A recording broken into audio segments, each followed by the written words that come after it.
Vandeham Shri Guru Juta Padakamalam Shri Gurum Vaishnavamsam.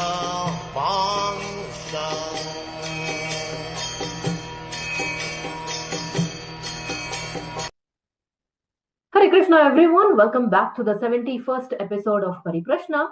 So as you know, in the previous episode, we touched upon the three lives of Bharata. Bharata as the king, all the sacrifices that he performed, but how with a pure intention, with the identity of self-realization that he performed all these sacrifices. And then he retired to Pulaha Ashrama. So that led to his second birth as deer Bharata because he got attached to this baby deer. And then in his third birth, he took birth as Jada Bharata in the family of great Brahmanas. How he externally behaved like as though he was dull, as though he was a madman, he was deaf and dumb, he would not really interact with anybody. So that is where we had stopped. Today, our intention is to take the discussion further, where what Jada Bharata, how he is going to meet Rahugana, King Rahugana, and the profound conversation that's going to ensue between these two great souls, Jada Bharata and Maharaja Rahugana. So their conversation is going to span for a good 5 chapters, but I don't really think we can go that far today. So let us see, maybe 2 to 3 chapters we will cover today. So chapter 10 is called Discussion between Jada Bharata and Maharaja Rahugana. This is the start of their conversation, how they both meet. And then chapter 11 is exclusively Jada Bharata's instructions to Maharaja Rahugana. And then if time permits, we'll also get into the 12th chapter, where the conversation between Maharaja Rahugana and Jada Bharata is going to continue further based on his inquiries. So we have a lot of ground to cover, and it's quite philosophical in nature today. So you will need your 100% attention to all the wonderful insights and wisdom that's going to be shared by His Holiness Bhakti Padma Saurav Pracharak Swami Maharaj. So let's go ahead and inquire from Maharaj. Hare Krishna Maharaj, Dandavat Pranams, Jai Srila Prabhupada. Hare Krishna. So Maharaj, before we actually get into 10th chapter, I just wanted to ask you a couple of questions. So after this Vishwarupa sections that we discussed, like in Canto 2, Canto 3, this is the first time that when I went through this section, the conversation between Jada Bharata and Maharaj Rahugana, it was a little overwhelming for me personally. And actually they are small chapters, only like 16 shlokas, 17 shlokas, max 25 shlokas. But still, it was kind of heavy for me. I had to take breaks and come back and read them again. So why is this? And also the concepts that are described, although it is Tattva Jnana, it's not like very different. Krishna has already talked about mind and different things. So what could be the possible cause why it was seeming a little heavy for me, Maharaj?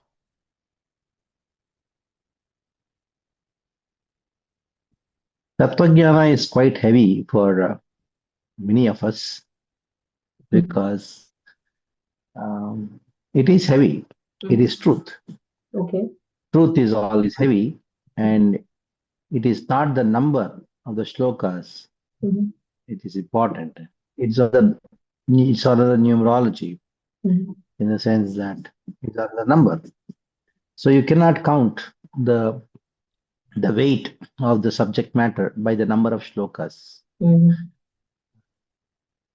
Spiritual knowledge is not quantitative. Okay. It cannot be measured by numbers. It cannot be measured by any other thing. But the truth is to be heard again and again, repeatedly. One hears that, then things become clear. The truth is not something which is to be understood. The truth is something which is to be served. How do you serve it? By repeatedly hearing. When Krishna spoke the Bhagavad Gita in the second chapter, he speaks about the same Sankhya. And then he says, Ascharyavat paschati kaschidinam, Ascharyavat vadati tadaiva charnyaha, Ascharyavat chevanya shrunoti, Shutvapyainam vedana cheva kaschit. In the purport to that, Srila Prabhupada says, very interesting point. For a person who hears the Tattva Jnana from a spiritual master, for them, so the truth will make the person experience Ascharya. Mm. So one is experience of Ascharya, astonishment. The other one is seeing it as Ascharya. That means you become bewildered. Yeah. One is bewilderment, one is excitement. So initially it will be bewildering, but the repeated hearing from the spiritual master will make us experience the astonishment. So bewilderment and astonishment seems to be the same, but there is a difference. When you don't understand, you are bewildered. When you understand the greatness of it, then you experience what? Astonishment. Astonishment. Wow, that's brilliant. So what makes the difference is, what is the difference is hearing repeatedly from the mouth of a spiritual master. So then Tattvajnana, which is so much bewildering, will become astonishing over a period of time. So just because it is bewildering or you're overwhelmed, one should not stop. It is a test. The bewilderment is a test how much you are a jigyasu. So that to the extent you become jigyasu and then you tolerate that bewilderment. By repeatedly hearing from spiritual master, the bewilderment becomes astonishment. So that is the subject which Krishna already spoke in the second chapter of the Bhagavad Gita. Wow. That is such a brilliant explanation, Maharaj. Very, very nice. So Maharaj, one more question before we get into the chapter. So we saw already in the previous episode how this Jadabharata, intentionally he's acting like he's a dullard, he doesn't know anything, like he doesn't speak with anybody. So this asatsanga tyaga, why do we see some cases like Jadabharata? It seems like externally very extreme. I mean, to the extent that he doesn't even talk to anybody and the way he behaves. We see this in some great souls also, like Gaur Kishore Das Babaji, I believe. He would go and he would chant in a lavatory, thinking that I don't want to associate, at least here these people will not come and disturb me. Why this asatsanga tyaga is such an important thing, that these great souls seemingly take such extreme steps, everything possible to avoid materialistic people's association. As Chaitanya Mahaprabhu clearly said, asatsanga tyaga yai vaishnavachara.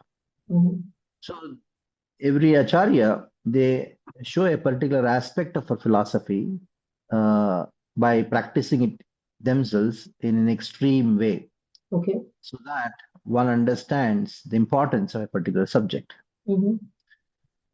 Like, for example, in the Bhagavatam, you have the glory of the holy name being revealed to the entire world by the Ajamila Prasanga. Right. Now, it's an extreme example. Just imagine somebody like Ajamila just chanting name of Narayana and not even addressing Narayana, addressing his son, whom God delivered. It's an extreme example. So in the scriptures, there are extreme examples. In the life of the acharyas, to present a particular kind of aspect of our philosophy, extreme examples given. So that it is drilled deep into our consciousness. Like Aradhana Prasanga itself is an extreme example of, if you don't associate with devotees, in spite of you on the level of bhava, you being on the level of bhava, you'll fall down. But generally, one who has attained the level of bhava doesn't fall down. But it's an extreme example to drive this point that one has to associate with devotees. And if you go to the same thing, Asatsanga, Krishna's own son, who is Narakasura, own son, because of Asatsanga, he became Asura. So Krishna's own son is Bhudevi's son. Because of Asatsanga, what happened? He became Asura. So extreme examples are always given to drive a particular point deep into our consciousness. Okay. Narakasura, Bhaumasura are both same, Maharaj? Yes, both same. Okay. So, Maharaj, with that very beautiful explanation, we'll get into chapter 10 now. So, I'll just read the translation of Shloka 1 here. Okay. So, Shukadeva Goswami continued, My dear king, after this, King Rahugana, ruler of the states known as Sindhu and Sauvira, was going to Kapilashrama. When the king's chief palanquin carriers reached the banks of the river Ikshumati, they needed another carrier. Therefore, they began searching for someone, and by chance they came upon Jadabharata. They considered the fact that Jadabharata was very young and strong and had firm limbs. Like cows and asses, he was quite fit to carry loads. Thinking in this way, although the great soul Jadabharata was unfit for such work, they nonetheless unhesitatingly forced him to carry the palanquin. So we'll create the context for this further. But before that, Maharaj, the Sindhu and Sauvira, given your spiritual geographical expertise, where exactly this place comes, Maharaj? Sindhu, Ikshumati River, Sauvira. We know the area of Sindh, Mm-hmm. the northern area of Sindh at present it's in Pakistan Mm-hmm. and near to Kashmir. From there, he was traveling on the way through the mountainous regions, Oh. crossing over the Kedar Kanda, Mm-hmm. and then entered into Nepal. Oh. That is where they had the conversation. Mm-hmm. Jadabharat and Rahugana, they had the Mm-hmm. conversation. I Okay. told last time that it is on the bank of river Gandaki. You have Bharata Ashram. Mm-hmm. Bharat Maharaj was there. Yes. So he was a deer also there. He was Jadabharat Oh. also there. So in Okay. this way, we know that he took the route to the Mm-hmm. mountainous region to go to Bengal, where the Ganga meets river, Mm-hmm. meets the ocean, Ganga Sagar. So Mm-hmm. on the way to Ganga Sagar, so to that mountainous route. Okay, interesting. So, verse 2 here. The palanquin, however, was very erratically carried by Jadabharata due to his sense of non-violence. As he stepped forward, he checked before him every 3 feet to see whether he was about to step on ants. Consequently, he could not keep pace with the other carriers. Due to this, the palanquin was shaking, and King Rahugana immediately asked the carriers, Why are you carrying this palanquin unevenly? Better carry it properly. Moving forward, when the palanquin carriers heard the threatening words of Maharaja Rahugana, they became very afraid of his punishment and began to speak to him as follows. O Lord, please note that we are not at all negligent in discharging our duties. We have been faithfully carrying this palanquin according to your desire, but this man who has been recently engaged to work with us cannot walk very swiftly. Therefore, we are not able to carry the palanquin with him. King Rahugana could understand the speeches given by the carriers who were afraid of being punished. He could also understand that simply due to the fault of one person, the palanquin was not being carried properly. Knowing this perfectly well and hearing their appeal, he became a little angry, although he was very advanced in political science and was very experienced. His anger arose due to his inborn nature as a king. Actually, King Rahugana's mind was covered by the mode of passion, and he therefore spoke as follows to Jadabharata, whose Brahman effulgence was not clearly visible, being covered like a fire covered by ashes. So, Maharaj, before going to the next verse about the sarcastic mockery of Rahugana, here it is said he got angry. It's very interesting. He is on the way to Kapilashrama to meet Kapiladev, but still his passionate nature that is being highlighted here as a king, he becomes angry due to some little inconvenience that the palanquin is not being carried properly. So, how come our gunas take over in spite of our good intentions to advance spiritually, meeting great souls, etc.? Yes, the king was a very exalted personality. Yes, no doubt about it. He was very much in Sattva-guna. That is the reason Jadabharata, he gave knowledge to King Rahugana Okay. in spite of he being insulted by sarcasm. But the same Jadabharata, he did not give knowledge to the hunter, the king the hunter's king who wanted to give Bali. Right. Because he was in Tamaguna. But still he delivered because he could have darshan of Kali, herself. When Kali herself came and killed him by getting killed by Kali, he was delivered from his tamoguna. Then his relatives who thought that he's a fool, they were enjoying material life, and they gave him just some few rice morsels of rice, and then gave some oil cake and said, "Oh, you take care of the fields. You whole night you be a watchman." So a long time he was with his brothers, but they did not get the knowledge. But definitely he showed them the mercy, and because of which they were also got the fortune of having darshan of his form. So the nature of Rahugana, nature of great devotees, exalted devotees, is to show mercy. There is no other thing what they can do. But depending on the recipient of the mercy, the form of the mercy changes.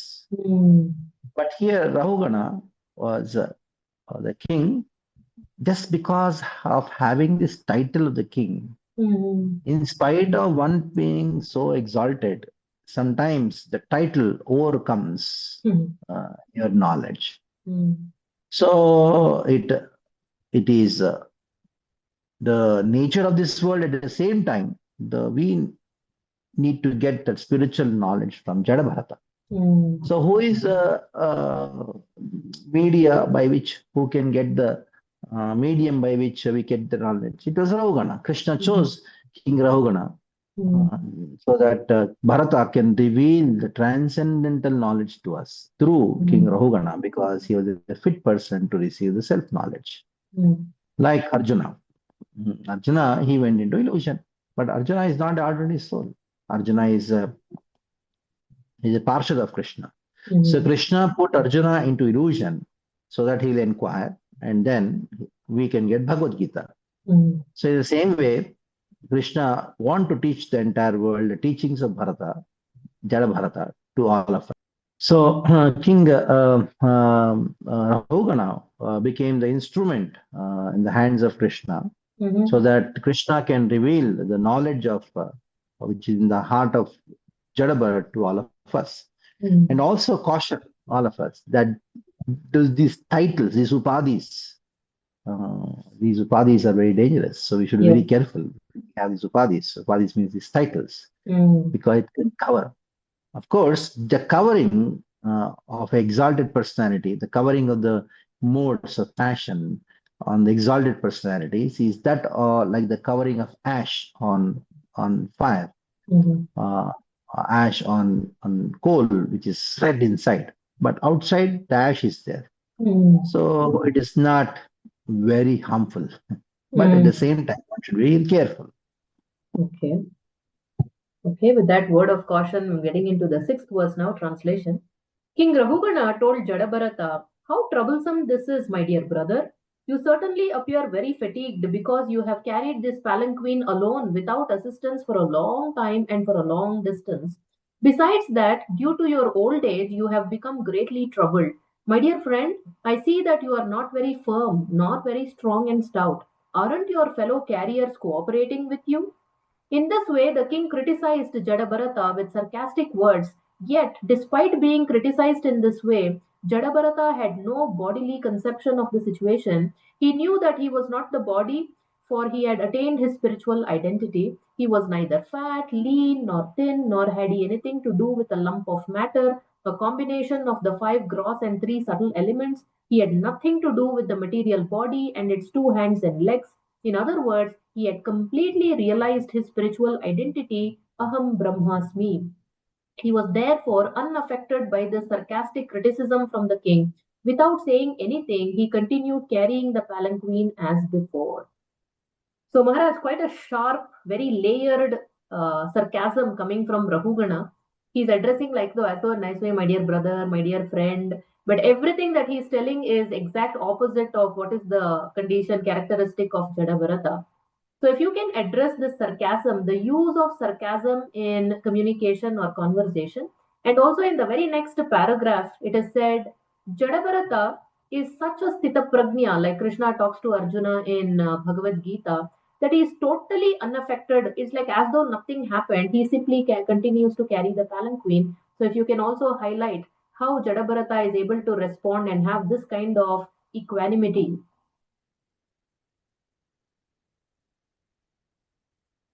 So you can be definitely sarcastic or use sarcasm when you are knowledgeable. Okay. When you are sarcastic or use sarcasm to somebody who is very advanced than you, it boomerangs. Okay. So now, unfortunately, he used sarcasm. Yeah. Sarcasm can be used, but he was not knowing whom is he using the sarcasm against. Mm.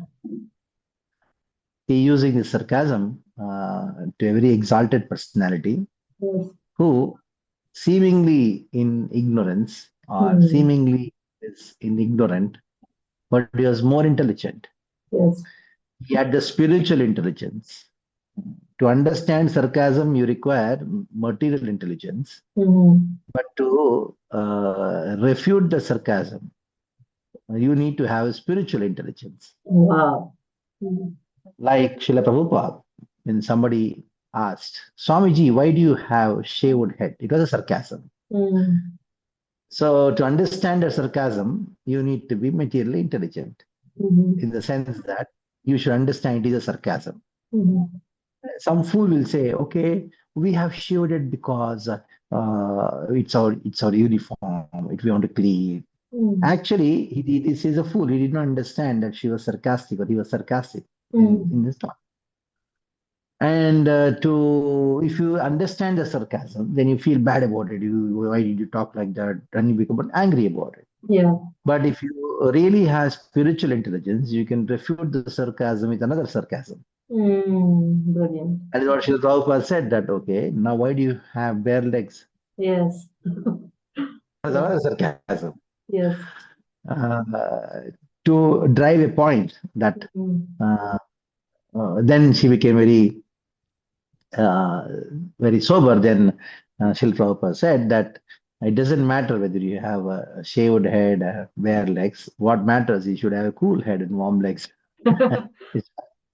Yeah. So to give a knowledge, to give a particular kind of knowledge, you need to be spiritually intelligent. And Jadabharat was fixed up his spiritual intelligence so that he not only picked up the sarcasm, understood it, and he refuted the sarcasm because of spiritual intelligence. Yes. So now here, the first sarcasm is aho kashtam bhratra. So, oh brother, the very word brother is a sarcasm because he was angry and he had in his mind that you are my servant. Acha, you are my brother, huh? My brother, like that. So then Bharata, king criticizes Bharata. Then he says that you are tired. You are tired because it is a very difficult task. It's only difficult for you, not for others, or what? That is the thing. Oh, you are the only person who are tired. Others are not tired. Huh? So great, huh? So that was the, you see others? You are not tired. You are tired. Huh? Oh, wonderful. You are special. That was a sarcasm. And at the same time, you just started carrying the palanquin. You were carrying for long. Yeah. Now, he said, you're very tired. That means it is sarcasm. Then, oh, you see, you are dubla patla. Actually, he was very hefty. Yes. That is why he brought by the thing. And you are young, huh? But still, he says that you are afflicted with old age. He is saying exactly the opposite. Yes. Thinking that he will be hurt by these words. So then he further says that, oh, my dear friend, I think the problem is not with you. The problem with other people. I'll chastise them. You're my friend, na? Mm. I'll chastise. But in spite of being sarcastically being abused, see, abuse or scolding, that is palatable. But when you have sarcasm in your scolding and abuse, that becomes 100 times more intolerable. Mm. Like somebody has got less marks or failed in some exam. Mm. You are the most intelligent person, so special, isn't it? Nobody is like you. Mm. So these words Mm. make a person really, uh,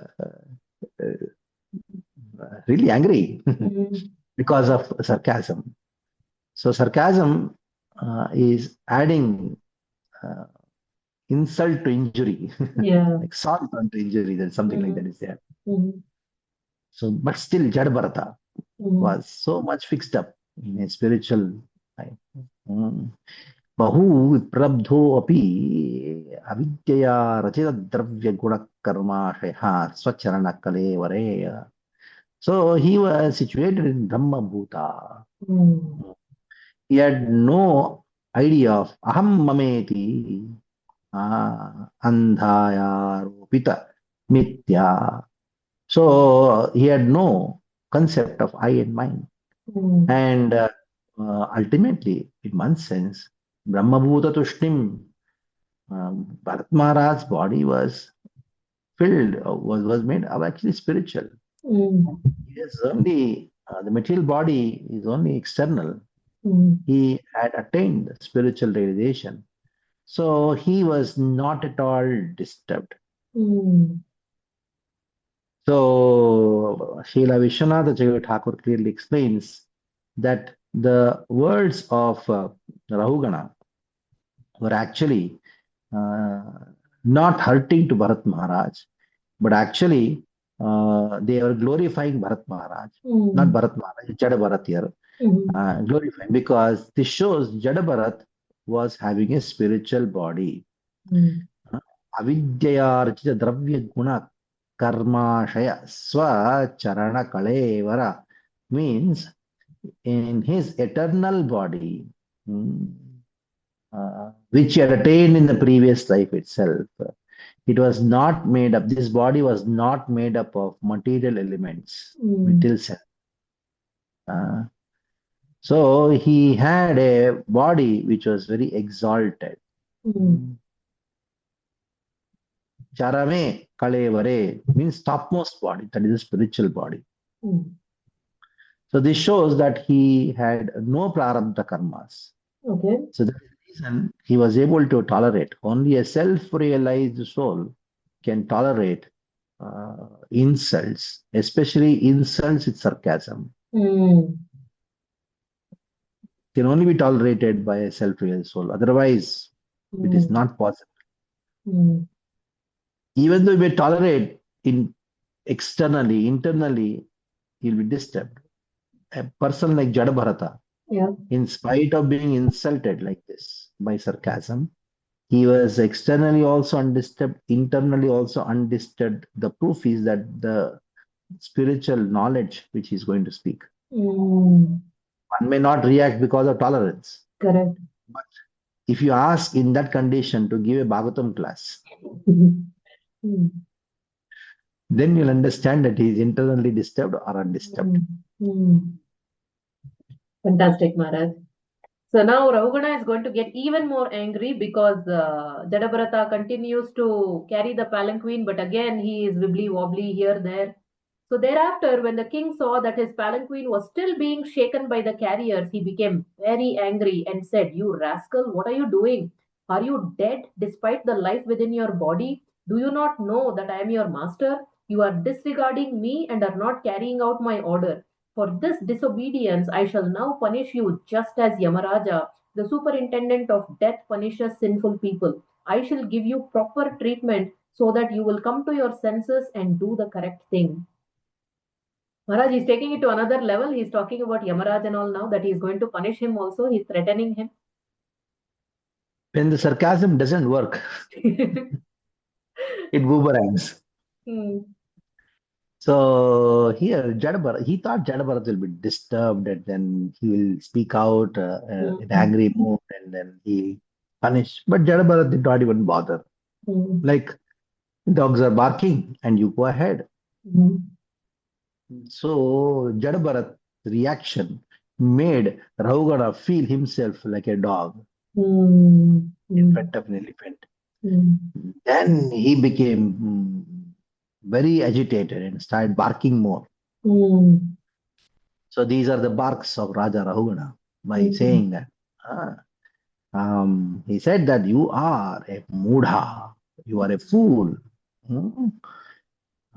अतः पुनः स्वशिविक्यायां शम्यकतायां परिकुपितः उवाच रघुगण किमिदम् अरे तं जीवं मृतो मां कदार्थीकृत्य भर्तृ शासनम्.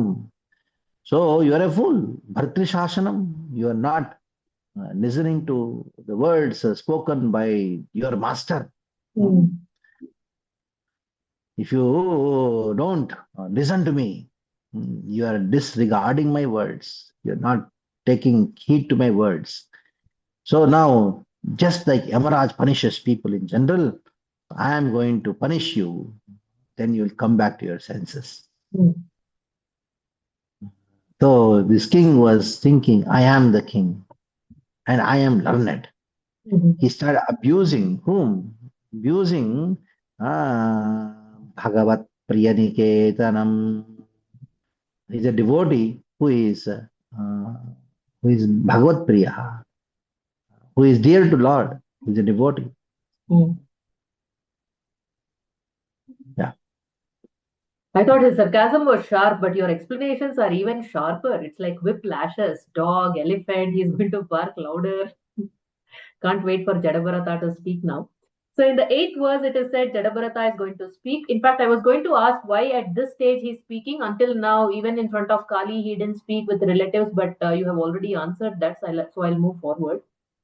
ब्राह्मण उवाच त्वयोदितं व्यक्तमविप्रलब्धं भर्तुः समे स्याद् यदि वीरभारः गन्तुर्यदि स्याद् अधिगम्य मध्वा पीवेति राशौ न विदां प्रवादः.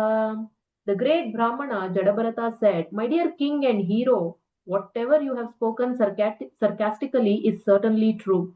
Actually, these are not simple words of chastisement, for the body is the carrier. The load carried by the body does not belong to me, for I am the spirit soul. There is no contradiction in your statements because I am different from the body. I am not the carrier of the palanquin, the body is the carrier. Certainly, as you have hinted, I have not labored carrying the palanquin, for I am detached from the body. You have said that I am not stout and strong, and these words are befitting a person who does not know the distinction between the body and the soul. The body may be fat or thin, but no learned man would say such things of the spirit soul. As far as the spirit soul is concerned, I am neither fat nor skinny. Therefore, you are correct when you say that I am not very stout. Also, if the object of this journey and the path leading there were mine, there would be many troubles for me. But because they relate not to me but to my body, there is no trouble at all. So, Maharaj, if you can divulge, expose the spiritual intelligence of Jadabharata, how he is counteracting each and every argument, sarcastic remark made by Maharaja Raghugana. So the first point which Rahugana raised, that he said that I'm not burdened. Oh, you're very tired. You're burdened by this thing. So he answers that thing. Mhm. Then before he answered, he thought, I will show mercy onto the person who offended me. Mm. How will I show mercy? By defeating his own arguments. Mm. How? By knowledge. Mm. How will I defeat? By stating what he has told is one sense right, one sense wrong. Mm. You have said that I am not tired. and have come long way. That is true. Actually, your sarcasm is not sarcasm. What you say is true. I'm not tired. Because the burden of the palanquin which I'm carrying doesn't belong to me. So Rahugana is talking from the point of view of the soul. So when the sarcasm was used that, oh, you are tired, actually he meant to say that you should not be tired. How can you be tired? You just now started carrying the palanquin. Then Rahugana says, yes, how can I be tired? I cannot be tired. I can only be tired only when I had carried the palanquin. Who is carrying the palanquin? I am not carrying it. The burden of the palanquin doesn't belong to me, soul. It is the body which is carrying it. Okay. And I am not the body. So if at all somebody has to be tired, who should be tired? The body should be tired. The body is carrying, I am not the carrier. Okay? If I am not the carrier, I am not the traveler too. So I am not the traveler. Since I am not the traveler, the path which I traveled, whether it is long or short, that doesn't belong to me. You told, oh, you are young, but sarcastically you told you are weak. But actually, intention was you are a weak person. So you told that I am not nourished nicely. I'm a weak person. That words belong to the body, whether strong or weak belongs to the body. I am being soul, nothing to do with the body. And definitely, you are saying all these things. Somebody is weak, strong, somebody is old or young. These are not the words spoken by a person in knowledge.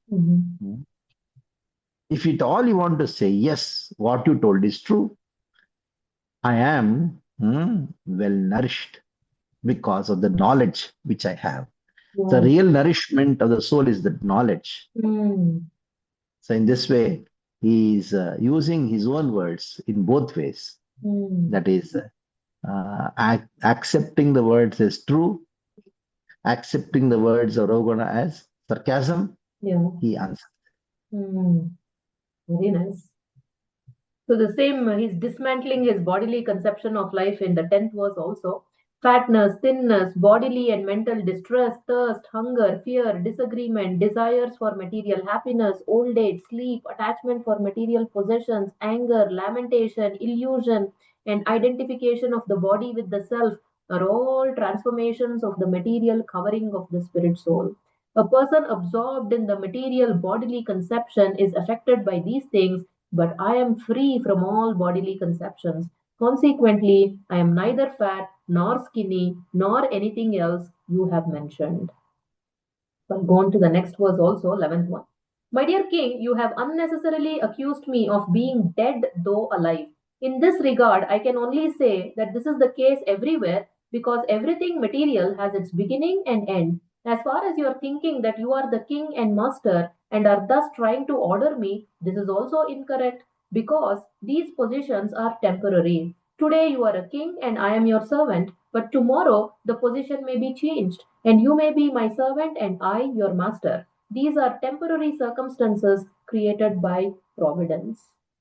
So Maharaj, two things here. This dead though alive. Who is actually alive? Like you use the word sometimes like a zombie. So who is a zombie and who is not a zombie? Who is actually alive? And also this thing that he's telling, today you are thinking you are the master, I am the servant. Anytime this can change. And how prophetic, within minutes, this role shifting is going to happen. Jadabharata is going to be at the feet of, Rahugana is going to be at the feet of Jadabharata, accepting him as his master. So if you can shine light on these two, Maharaj. So Jadabharat, he further says that you only described about being young and old of the body, but I'm telling you further features of old age, desire, fear, hunger, thirst. All these things, sickness, thinness, fatness, brownness, whiteness, you name any of the qualities, they are all pertaining to the body, not to me. So in whatever way you may abuse me, whether directly or indirectly as a sarcasm, it doesn't affect me at all because I am not the body. Mm. And I don't identify myself with the body. So you just told that you are the king and I'm the servant. Now, how long it will take for you to be a servant, I becoming the king? Mhm. Maybe in the next life, you may become my servant, I may become the king. Mm. So all these understanding that I am the king and you are my servant, these are foolishness. Mm. Mm. So I am suitable, you are not suitable. And someday it will happen that you will give the kingdom, I'll get the kingdom. Mm. Then one day it will happen that I'll make you carry my palanquin. Mm. So these are all because of bodily identifications, especially when you said that Jivan Rutattvam. Mm. You addressed me that you are a living dead body. Actually, uh, it is true that everybody is a living dead body. Everybody is a living dead body because Mm. it is because of the soul, the body appears to be living. Otherwise, the body is always dead. Wow. The body is always dead. It is because of the presence of the soul, the body seems to be alive. Mm. And the transformations, what you are seeing, it is for the body, not for the soul. So, in this way, if you see that every moment death is there, Mm. death is not a new thing. So, what you told is true, not only for me, for everyone. Uh, Even if you are seeing from the bodily perspective, Mm. what you said to me applies to you also. You are also dead. Mm. As much as you are addressing me as a dead person, you Mm. are also dead. Everybody in this world is dead because dead means death is happening every second. Every Mm. second, the cells are dying, new cells are Mm. born, new cells which are born, they also die. So, death is not for only a particular person. As long as you identify yourself with the body is always dead. So you are a dead person. Mm. Anybody is a dead person in this world. Mm. As long as one doesn't realize that I'm not this body, I'm spiritual. Mm. Mm. Beautiful discussion. So, moving on to the 12th verse. My dear king, if you still think that you are the king and that I am your servant, you should order me and I should follow your order. I can then say that this differentiation is temporary and it expands only from usage or convention. I do not see any other cause. In that case, who is the master and who is the servant? Everyone is being forced by the laws of material nature. Therefore, no one is master and no one is servant. Nonetheless, if you think that you are the master and that I am the servant, I shall accept this. Please order me. What can I do for you? So, what is he talking about here, Mara? This is only because of usage or convention. What is that? Convention means, from the material point of view, theoretical convention, Okay. conventional, like we say, let x equal to be this. Mm-hmm. So that's called convention. Mm-hmm. विशेषबुद्धे विवरणं मनाच्छ पश्यामः यन् न व्यवहारार्थोऽन्यतः व्यवहारिक भेद व्यवहारिक means only conventional. Mm-hmm. So, like for example, you are on the market and then you are waiting for an auto and auto is going in front of you and you say, hey auto, come here. Okay. So, whom are you talking to? The auto driver, not the auto. But why do you say auto come here? Conventional. Okay. Mm-hmm. They are not real. Mm-hmm. So, the distinction between master and son Mm-hmm. are actually conventional. Actually, there is no distinction. Who is the master? Who is the servant? But still, even if you think that you are the king, chalo, even if you think you are the king, just see, Yes. go and tell the king. If you think you are the king, okay, tell what you want me to say. What do you want me to do? Really, you're not the king. When you are, even if you think you are the king, man, actually mean to say that you are not the king. But chalo, tell me, I'll make you happy. Chalo. Tell me, what should I do for you?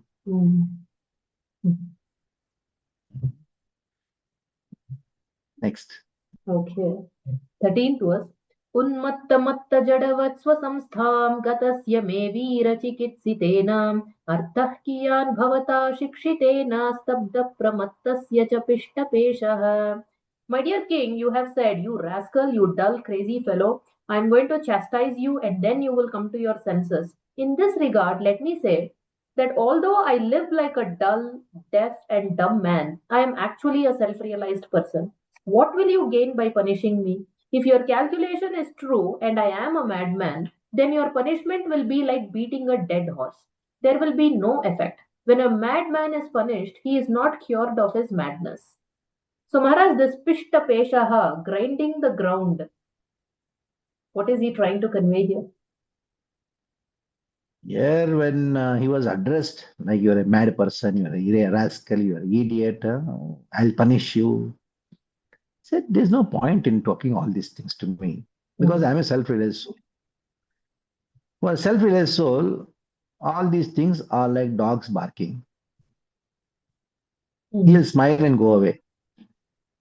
So there's no point, even if you punish, nothing, you're not going to accomplish anything. Okay. Now, on the other side, if you think I'm not self-realized, I'm a madman, what is the use of punishing a madman? If you beat a madman, he'll smile more, he'll laugh more. Like in front of a buffalo, you go and sing Mohana Raga. The buffalo will smile with all the teeth. Yeah. If you beat also, it will smile. So there is no point. I am defeating you by your own argument. You cannot cure a madman by punishment. If you have a mad person and you punish him, he'll become more mad. He'll become more insane. So, two kinds of people seem to be the same. One is self-realized soul, other is a mad person. That is why when somebody is on the path of self-realization, people say, "You've gone mad. You shaved your head, you've gone mad. Oh, you got a nice job. Why you went and then join ISKCON?" People say, because self-realization leads. People say he's madman. Isn't it? Yeah. So by punishing a mad person, whether spiritually mad or materially mad, you are not going to accomplish anything. Yeah. So I am spiritually mad person. Even if you think I am a materially mad person, still, what is the use of all these things?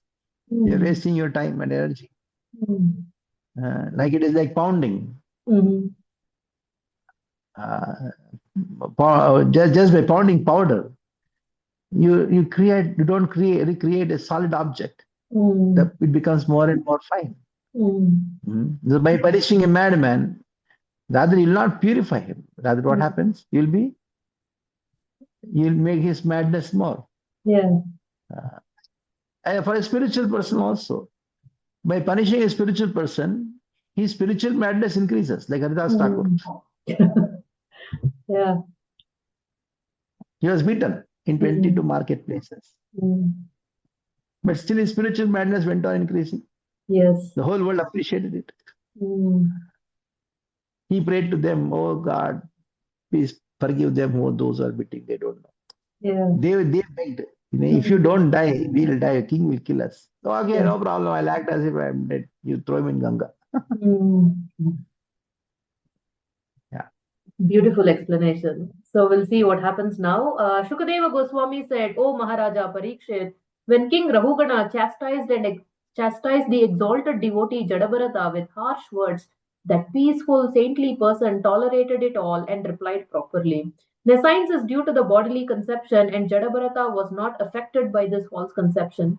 Out of his natural humility, he never considered himself a great devotee, and he agreed to suffer the results of his past karma. Like an ordinary man, he thought that by carrying the palanquin, he was destroying the reactions of his past misdeeds. Thinking in this way, he began to carry the palanquin as before. Maharaj, just few minutes ago you said he does not have prarabdha karma, and here it is said to dissolve his prarabdha karma, he is going to continue to carry the palanquin. That was out of his humility, he started thinking so. Okay. So, Sukadeva Goswami, he is now glorifying Jadabharata's position with a hidden intention of Asura Mohana. Mohana means those who are Asuras, they should think that Bharata is an ordinary person. Then, out of ignorance, somebody may say Bharata had no material identification. Why did he appear to be unable to tolerate king's words? He should be just like that only. Somebody may ask this question. So for that, Sukadeva Goswami says, okay, let me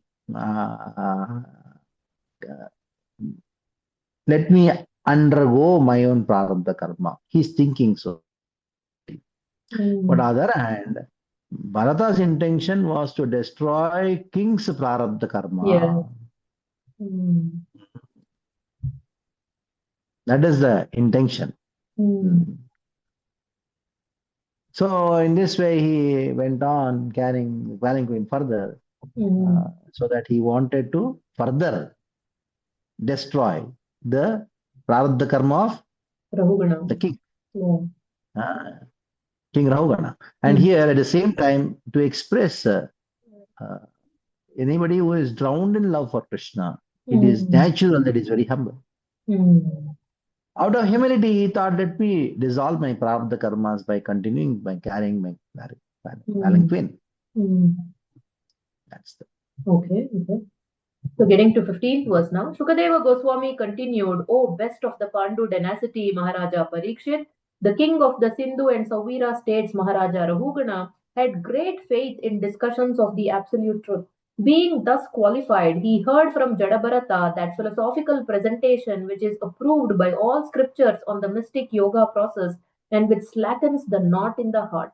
His material conception of himself as a king was thus destroyed. He immediately descended from his palanquin and fell flat on the ground with his head at the lotus feet of Jadabharata in such a way that he might be excused for his insulting words against the great Brahmana. He then prayed as follows.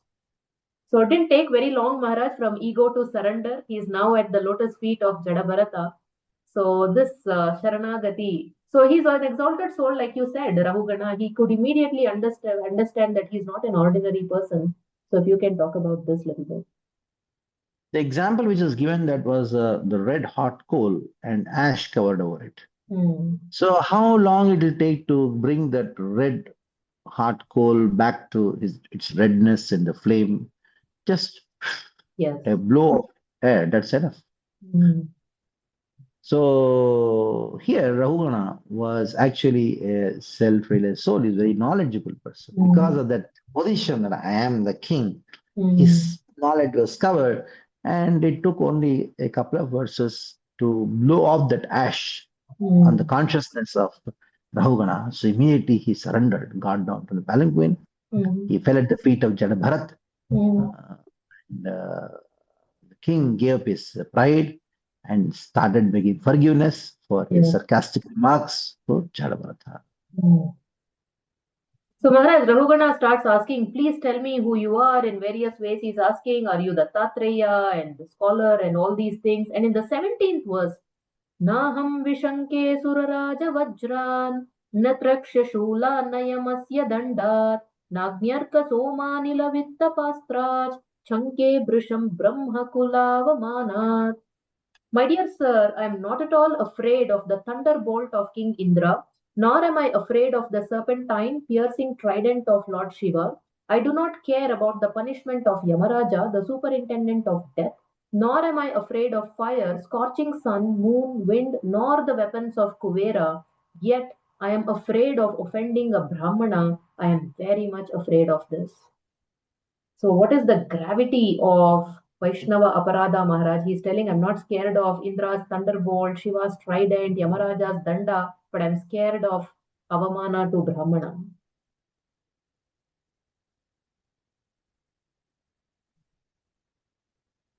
So, I'm sitting on the palanquin and thinking that I'm the king. No, no, no. Because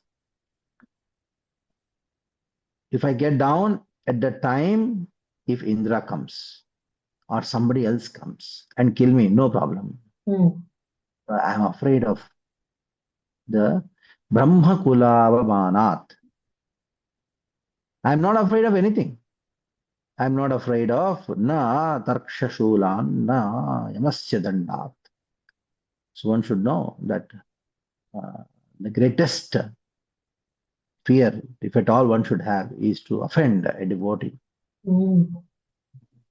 Other things are not as dangerous.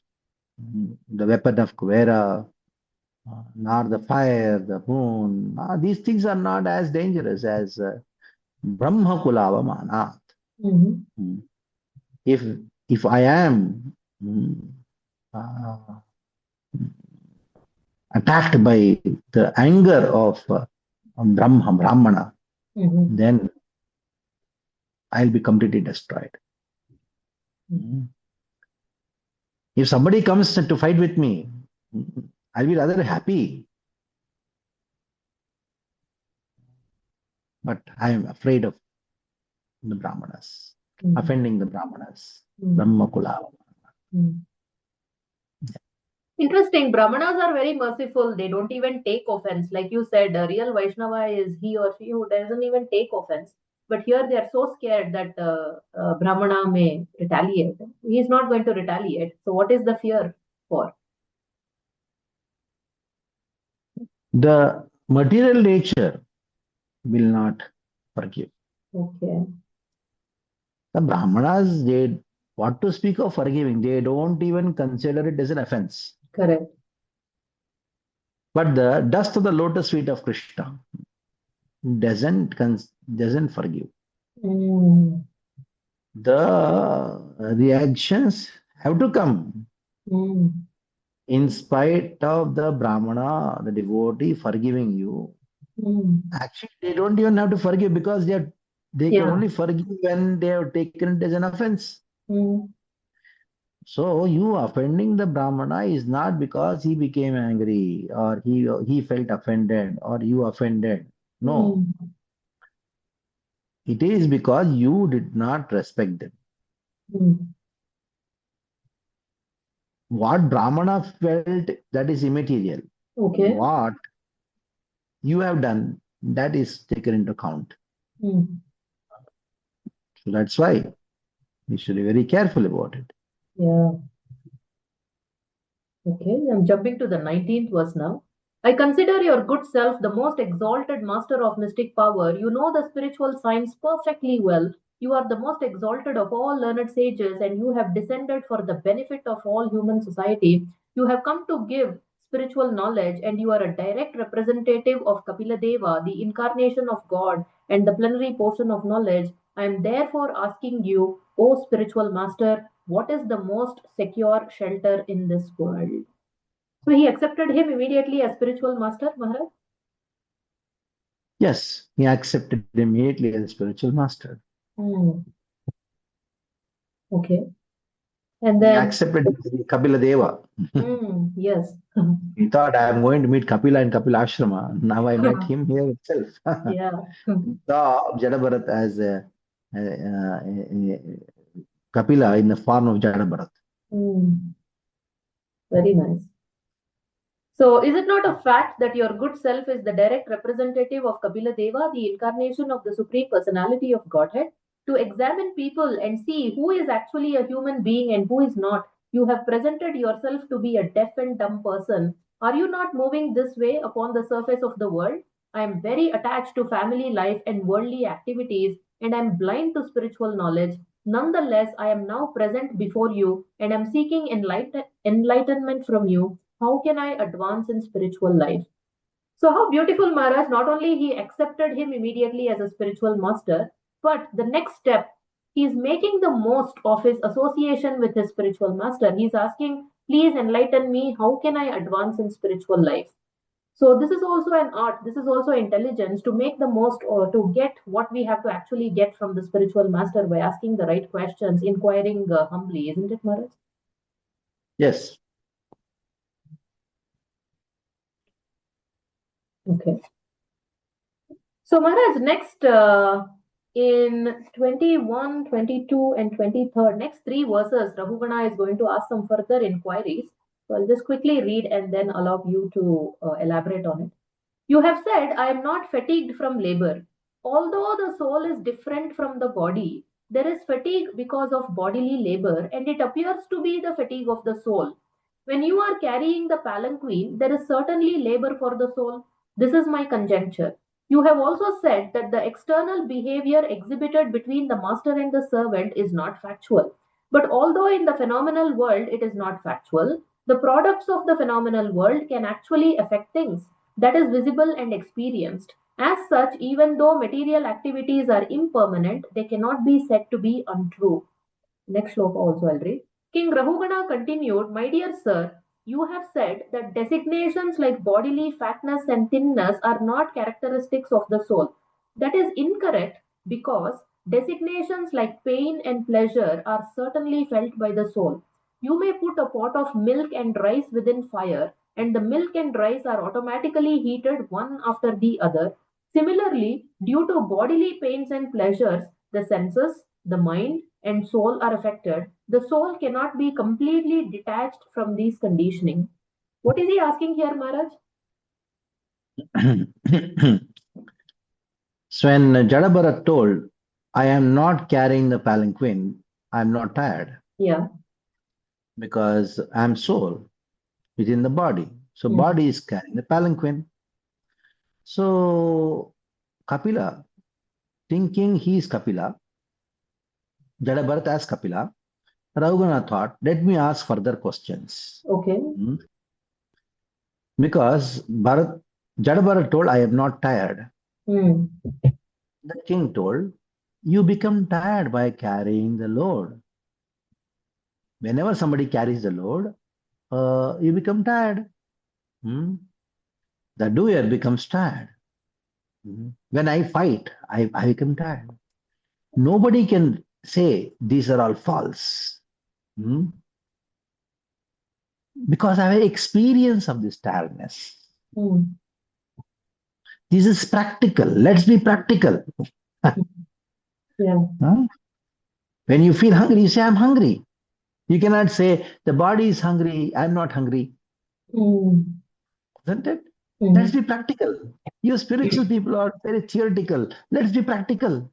When you say, she is my wife, when somebody says she is my wife, no, who knows whose wife she is? Previous life, this life, but ultimately we have to be practical, isn't it? Now, if I say bring a pot of water, I cannot bring water without a pot. So there should be practicality. I cannot get water without a pot. So there should be some real. It's real. This world is real.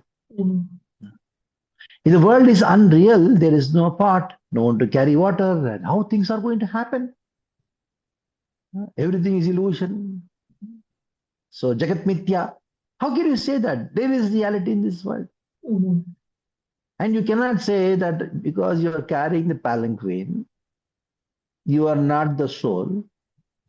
So body is experiencing the pain of the palanquin, the weight. The soul is not experiencing because the soul is in the body. And he gives a very intelligent example. Yeah. That is inquiring. Yes, for example, you have a pot. In the pot, you put milk and you put rice in it. When you heat the pot, the pot gets heated. the pot gets heated, the heat is transferred to the milk, and the heat of the milk is transferred to the rice. The rice gets affected because of the heat. You cannot say that the rice is not getting the heat. In the same way, the soul is in the body. So the weight is on the shoulder, the body pains, the mind gets affected, and because it's fatigue, and goes on the karana, and ultimately it goes to the soul. The soul also should feel the pain. Like the heat is transferred to the rice. So this is what is argument. Okay. Seems intelligent, just like Arjuna's arguments in first chapter, why he does not want to fight. There are so many parallels between these two. So Arjuna also asked one question to Krishna. You see, Krishna, it is true that when I shoot a arrow, for example, I shoot a Brahma or Agni Astra, Bhishma's body will be burnt, the soul will not die. Accept it. But when the body is burnt, the heat of the burning of the body somewhat affect the should somewhat affect the soul also, isn't it? Huh? Suppose I am in the house. Somebody drops a bomb on the house. The house is destroyed. But I will not die, chalo. Soul is not going to die. But I will have some wounds, isn't it? yes. So to refute that argument of Arjuna, Krishna says, Akledyoyam adahyoyam ashleshu akledyo ashoshayevacha. That is why. Because it is akledyoyam. Nainam chindanti shastrani. Nainam dahati pavaka. Nachainam kledayantyapo. Na shoshaiti marutaha. This verse, Krishna spoke to answer the question of Arjuna. Which says something will happen if I shoot Brahmastra. Soul will be affected somehow or other. No, it is not going to affect. So that's the Very nice. Okay. So one more point Rahugana is raising here, and then we'll go to Jadabharata's answers. My dear sir, you have said that the relationship between the king and the subject, or between the master and the servant, are not eternal.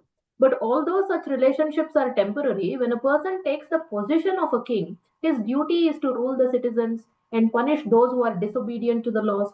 By punishing them, he teaches the citizens to obey the laws of the state.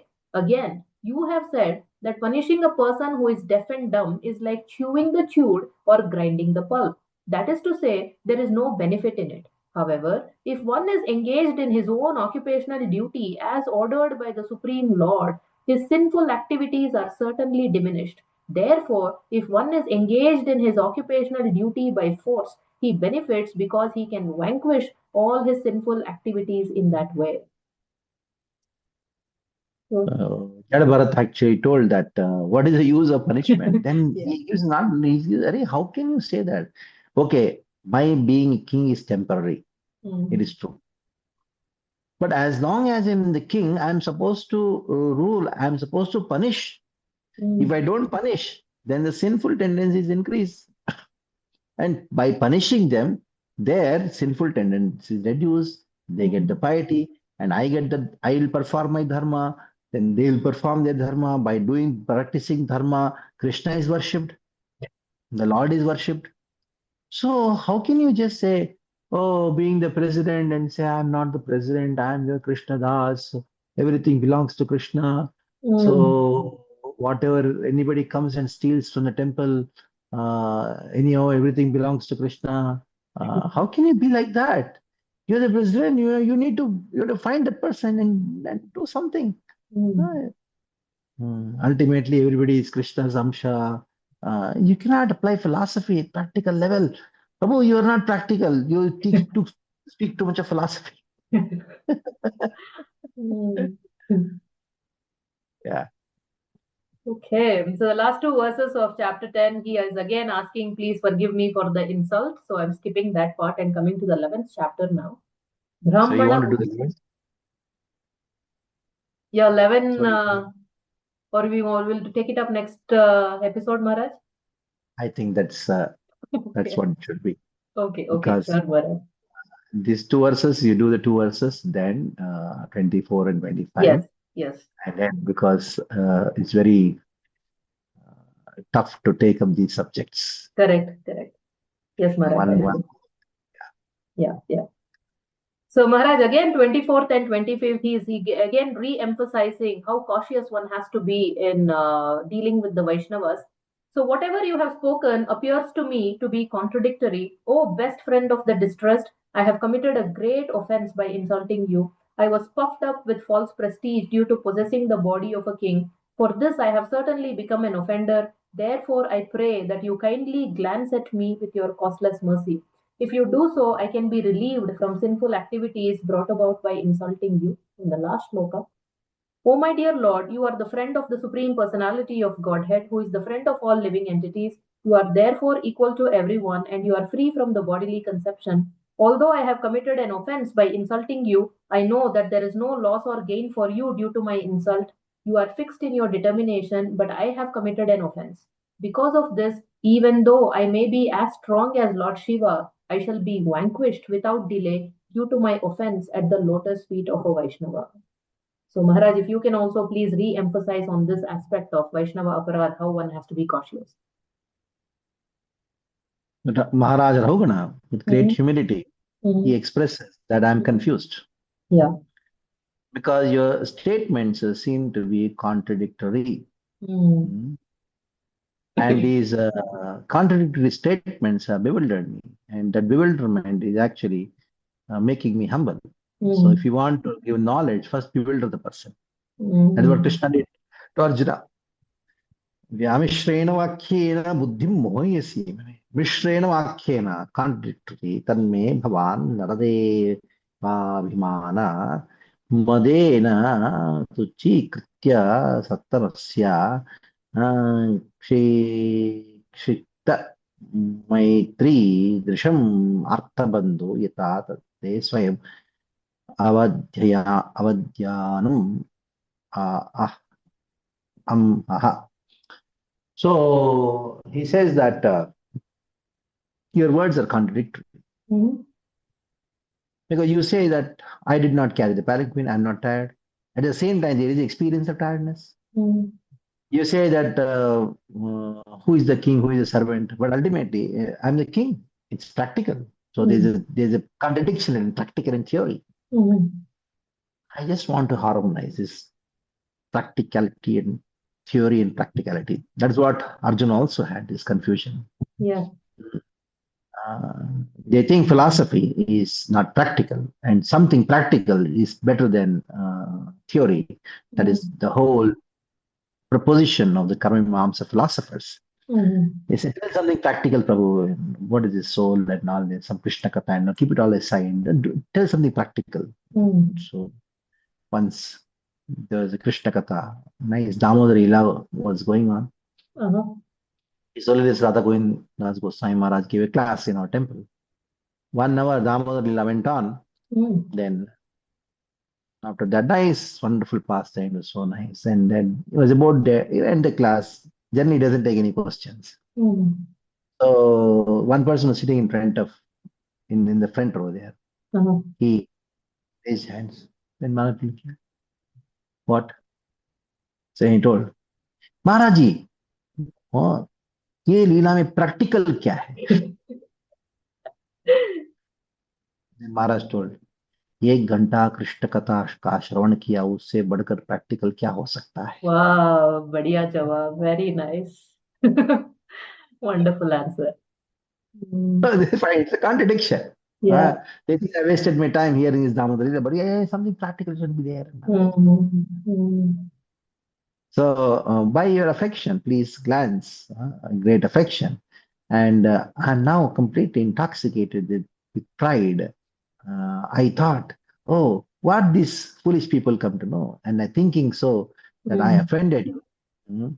But I am now, because of offense, I'm going to fall into hell. But you save me from this hell by speaking Krishna Katha, by answering my questions. By hearing from you, the offense which I have committed to you, that will be nullified. So when I see from you, you show your smiling, affectionate glance on me. When you show your smiling, affectionate glance on me, then all the sins which I have done, everything will be eradicated. I have now committed a great offense to you. Who are you? Na vikriya vishwasurut sakasya. Vishwasurut sakasya. You are the friend of the Lord who is a friend of all. Vishwasurut. Vishwasurut, Krishna. Sakasya. You are the friend of the person who is the friend of everyone. Yes. And you are completely free from all kinds of false identification. Abhimates tavapi, you are vita, you are without any abhimana, false identification. You see that everybody has your own self. Now, because of your exalted position and an offense towards you, that is the greatest thing, greatest sin which anybody can do. What to speak of that? So, even Shiva, persons like me and even Shiva are quickly destroyed by offending a great personality like you. Now, even though you are not offended, but the offense is going to, results of the offense are going to come. So, please forgive me by showing your affectionate glance and then clarify my doubts which I have, the confusion which I have. Beautiful, Maharaj. So, is there any way out in case somebody does Vaishnava aparadh? Serve a Vaishnava. Exalted Vaishnava, serve aparadhas. Have to be experienced, but you will be still not, you will not give up devotion. Wonderful. So, Maharaj, in the next chapter, of course, we're not taking that up now, but however, my Brahmastra segment was going to be based on that. So, just give a prelude to our audience. So, in the next chapter, Jada Bharat is going to heavily talk about the role of mind, what a crucial role it plays. It can become a cause of bondage. It can also become a cause of liberation, very similar to what Krishna talks about. The mind can become a friend also, enemy also, depends on how we use it in chapter 6 of Bhagavad Gita. So, Maharaj, if you're okay, because that's the one I'm prepared for, I'm going to go with that theme only. So basically, Maharaj, from the morning when we wake up till we go to the bed, I'm just going to give you some instances what the mind is perhaps going to say. So for everything that the mind is going to say, which I'm going to say, so you will have to come up with a response. What Maharaj is going to say to tame the mind, to conquer the mind.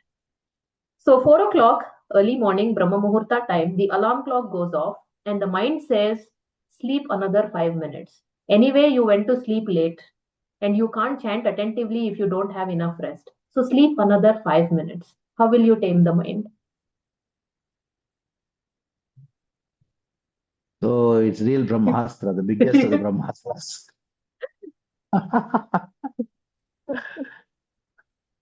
That is why you should always have a person to wake you up.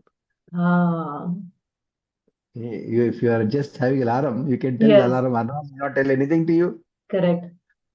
So the mind will always cheat you. Correct. But a devotee will not. Beautiful. So don't depend on the alarm, not devotees. So if you are in association of devotees, somebody wake you up, or even if you are alone in the house or an ashram, the association of devotees is a pressure that your attendance will be taken or something like that. That's also association. It's not that somebody has to wake you up. So it's a fact that I wake up because I have to show my face to the devotees. Because wherever I go, I give a Bhagavatam class. And if I don't show my face to the devotees in the Mangal Arati, then how can I show my face in the Bhagavatam class to them? Will it be effective? So it is the pressure of association of devotees which actually takes my mind. Very practical answer, Maharaj. Very beautiful. Okay, so let's say we tamed the mind, we woke up, we took a nice shower, and we are sitting down, putting the hand in the bead bag, and we start chanting. So the mind comes again. It says, anyway, you're chanting. So why don't we also multitask? Let us finish off the to-do list today, what all we have to do, and let us plan out. So the mind is saying that let's be efficient and productive while chanting. How will you tame it? Efficiency and productivity comes because of mercy of Krishna. It is not because of one's endeavor. And mercy of Krishna you receive while you are chanting. So I explained to my mind that if you really want to do something, chant first. Yeah. Wow. Super, Maharaj. Next. So we finish our chanting attentively, hopefully, and then we are done with the morning program. Not done. We are sitting in the Bhagavatam class. So the devotee is sitting on the Vyasasana and giving a class, and the mind comes again. This is good. He is okay. But I think I could have given a better class on the shloka. I could have taken it deeper. I could have unpacked this verse much better. They should have asked me to give the class. Yeah, definitely the mind says so. And you note down all the points, what all he has not covered and how better you could have given. And then prepare for another class. Why say that why you should only give the class? So that is what I practically do, because many times it so happens that many devotees who give the Bhagavatam class, practically I'm saying, in the sense that they may not be able to give the class the way it's supposed to be. And I think in my mind, yes, these are the points which should have been spoken. These are the points that have been spoken. And definitely, when I get an opportunity in the next class, I will speak these points as a service to the Vaishnavas. But the very fact is that that person became the impetus for me to find out more deeper aspects of this particular verse. I mean, somebody who's senior and giving a wonderful class, appreciate those points. Because Bhagavatam is not only just for Kirtanam, it is for Shravanam and Kirtanam. We hear at the same time, there are so many other aspects of the verse which may be spoken, which may that person may not be able to speak that, but still you can note down. I always think do that. Nice, Maharaj. So after that, so the morning program is over. The mind is telling, anyway, you had a solid sadhana. So take 10 minutes out and start scrolling on Instagram. You need little relaxation after such a heavy sadhana. I don't know Instagram, but WhatsApp is definitely one of the things because that is the way we communicate to people. And Instagram, I don't. I'm far not more in, dangerous. I'm not in Instagram. I don't use that. Uh-huh. Facebook and Instagram, I don't use that. Okay. Definitely, I use a lot of WhatsApp. WhatsApp. All the communication, fundraising, and all these things happen because it's my seva. As a seva, I use that. I watch news also quite often because I need to be updated with the latest things which are going on in the world. Yeah. Maybe I don't know when I'm going to give it up. Of course, mind. When it becomes too much, then I'll put off the mobile. Out of sight, out of mind. Okay. So Maharaj, again, this is not for you, Maharaj. You are much elevated. This is generally for people like me. So let us say, okay, the scroll, we somehow did not scroll. We did not give in to the temptation. And then just then one devotee comes and says, I have some service for you. And they say, arrange the chairs or something like that. And immediately mind says, this is below my qualification. This is below my thing. Why should I be doing this service? You're not telling it to them, but in your mind, you're running it. They should assign some better service for me. You tell the mind, you may think anything, but I'll do what devotees are told. Okay. You may gossip, you may think anything. You go to hell, but I'll not. Okay, wonderful. Okay, so we do go do the seva. So we are doing it, and then this devotee comes and starts correcting us. Maybe not as hard as Rahugana, but quite heavy. And so many other devotees are there. Now your ego is affected. So whole time you're thinking why he had to chastise me publicly. All those devotees heard. So many things are going on. So how do you tame the mind now? Now the ego is also hurt. So you have better things to think of in your life. Bhagavatam is there, Bhagavad Gita is there. Okay. Why think of that devotee and this devotee? Why he told this thing? Why? Yeah. Think of what Arjuna thought, what Prahlad Maharaj thought. So many are there. Mm. All karma. Okay. Somebody scolding you, somebody praising is all karma. Mm. Okay. So mind is pacified for a little bit, like you said, think of other devotees and all that Bhagavatam. But however, the mind after 2 hours, it is thinking the same devotee 2 years before also he did like this only. Maybe he doesn't like me. So the mind is extrapolating now, thinking that he doesn't like me, all these things. And then you are having this urge, maybe I should go confront him, maybe I should not. So what do you tell the mind now?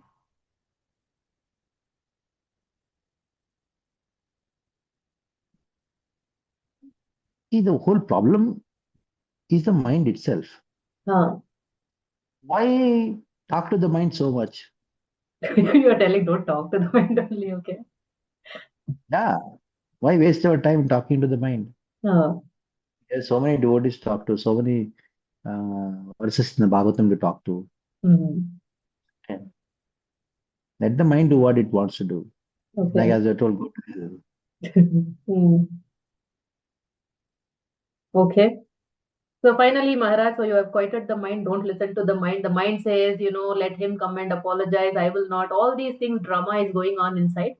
But then at the end of the day, when you put your head to the pillow, the mind is telling you are not good for anything. This you did not do, that you did not do, this did not happen. So the same mind who encouraged you to do all these things, now it is playing a double role. Now it is chastising you also. So what do you tell to this mind? Yeah, that's a good thing. You're chastising you, you're a useless person, you're a nonsense person. Okay. You hear and take any Prabhupada made an organization only for useless people to come. That's why I'll just chant. Hmm. Okay. Wonderful, Maharaj. Any other better? You did a fantastic job of taming the mind. So don't listen to the mind and so many other things, redirecting the mind. Anything else, Maharaj, to tame the mind? Neglect it. Neglect. Ignore. Okay. Wonderful, Maharaj. So, Maharaj, as much as I struggled, I think this is the longest I took to prepare for Pariprashna in a really long time. Although these were, like you said, quantitatively small, but they're so deep. So, but as much as I struggled during the preparation, that much I really relished it. It was so juicy. Every answer that you were giving and every point and counterpoint was so wonderful, very much relishable. So I really can't wait for the next episode and continue this conversation. So thank you so much, Maharaj, for bringing the verses and pages of Bhagavatam alive and all these characters alive for us week after week, in spite of your busy schedule. So, Hare Krishna, everyone. There we go. So, we have just started the conversation between Jadabharata and Maharaja Rahugana. So, Maharaj has quite left us on a cliffhanger. So, when Jadabharata was speaking, it seemed that he was right. But when Maharaj Rahugana spoke, it seems like he is also right. So, like Maharaj said, one is talking about theory, the other is talking about practical. And Maharaj is very expert in harmonizing these contradictions, doing samanvaya. So, just like me, I hope that you also will be eagerly waiting for the next episode when we will come back and let us see how to harmonize this theory and practical and make it practical philosophy. So, we'll come back and continue from chapter 11.